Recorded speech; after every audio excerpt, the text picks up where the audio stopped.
প্রবাসীদের ন্যায্য দাবিগুলো মেনে নেওয়ার সময় এখনই।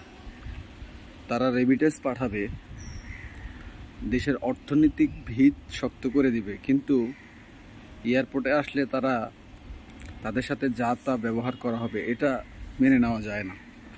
সেক্ষেত্রে বর্তমান সরকারের কাছে একটাই অনুরোধ, সেটা হচ্ছে প্রবাসীদের যে 9 দফা দাবি আছে সবগুলো যুক্তিসঙ্গত, সেগুলো মেনে নেওয়াটা অস্বাভাবিক কিছু না। সেগুলো অনতি বিলম্বে সেগুলো মেনে নেওয়া হোক। এয়ারপোর্টে আসলে তাদেরকে অবশ্যই ভিআইপি সম্মান দিতে হবে, তাদেরকে সুন্দরভাবে ব্যবহার করতে হবে, স্যার বলে সম্বোধন করতে হবে, তাদের চিকিৎসা সেবা উন্নত করতে হবে। প্লাস তারা বিদেশ যাওয়ার ক্ষেত্রে যেই পরিমাণে টাকা নেওয়া হয়, 5 লাখ, 6 লাখ, 7 লাখ, 10 লাখ, এগুলোকে পরিবর্তন করে সরকারি ফি, যেটা নির্ধারিত সরকারি ফি, ওই ফি এর ভিতরে আনতে হবে অবশ্যই। তারপর প্রবাসীদের পরিবারকে নিরাপত্তার ব্যবস্থা করতে হবে।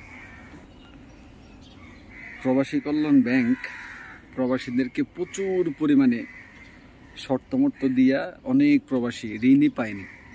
সেই প্রবাসী কল্যাণ ব্যাংকে শর্ত শিথিল করে প্রবাসীদের জন্য ঋণের ব্যবস্থা করাটা অতি জরুরি বলে আমি মনে করি।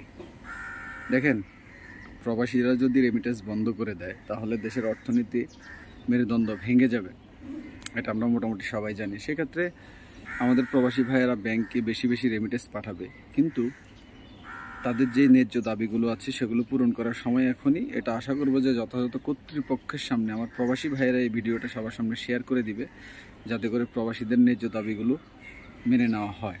কারণ প্রবাসীরা আপনাদের রেমিটেন্স যোদ্ধা, আর রেমিটেন্স যোদ্ধাদের জন্য আপনাদের করা অতি জরুরি। আর প্রবাসীরা যখন বিদেশে বিভিন্ন ঝামেলায় পড়ে, কর্তৃপক্ষের মাধ্যমে, যথাযথ এমবাসির মাধ্যমে সাথে সাথে প্রবাসীদেরকে সেই সমস্যাগুলো সমাধান করতে হবে।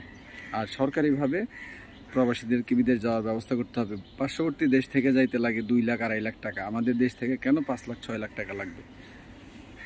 প্রত্যেকজন প্রবাসী নিজের বাপের ভিটা বিক্রি করে বা জমি জমা বিক্রি করে প্রবাস গিয়ে তারপরে রেমিটেন্স পাঠায়।